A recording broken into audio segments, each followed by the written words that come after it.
ভারতের রাজস্থানে সম্প্রতি বিয়ের অনুষ্ঠানে যা ঘটেছে তা রীতিমতো চমকে দিয়েছে নেটিজেনদের। একমাত্র মেয়ের বিয়েতে বরকে প্রায় ২১ কোটি টাকার সম্পদ উপহার দিল কনের পরিবার। জমি, নগদ টাকা, সোনা, রূপা কি ছিল না সেই তালিকায়? রাজস্থানের নাগর জেলার ঝারিলি গ্রামের একটি মারোয়ারি পরিবারে অনুষ্ঠিত হয় এই রাজকীয় বিয়ে। পাত্র শ্রেয়াংশ চাবা বিজেপির সাবেক রাজ্যের সাধারণ সম্পাদক গজবীর চাবার ছেলে। বিয়ের আসরে তাকে উপহার দেয়া হয় নগদ ৪ বস্তা টাকা, ২২১ বিঘা জমি, একটি পেট্রোল পাম্প, ১ কেজি সোনা, ১৫ কেজি রূপা এবং নগদ ২১ কোটি ১১ লাখ রুপি।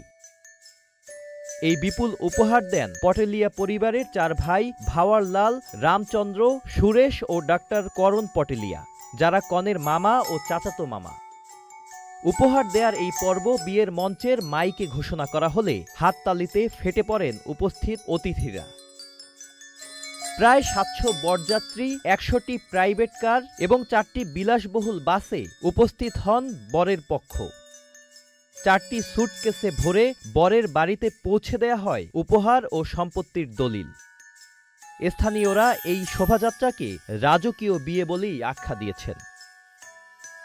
রাজস্থানের মারোয়ারি সমাজে বিয়েতে এই উপহার দেওয়ার প্রথা পুরনো হলেও এত বড় আকারে সম্পদ প্রদর্শন নিয়ে এবার উঠেছে প্রশ্ন। সামাজিক যোগাযোগ মাধ্যমে ইতোমধ্যে ছড়িয়ে পড়েছে বিয়ের ভিডিও। অনেকেই একে ভালোবাসা ও সম্মানের প্রতীক বললেও সমালোচকরা বলছেন এটি সমাজে অপ্রয়োজনীয় প্রতিযোগিতা তৈরি করছে এবং আর্থিকভাবে পিছিয়ে থাকা পরিবারগুলোর উপর চাপ বাড়াচ্ছে। Sajid Abdullah, channel I. Bundle থাকলে প্রতি সেনমানিতে টাকা বাঁচবে। বিকাশ সেনমানি বান্ডেল কিনে জিতুন প্রতি লেনদেনে।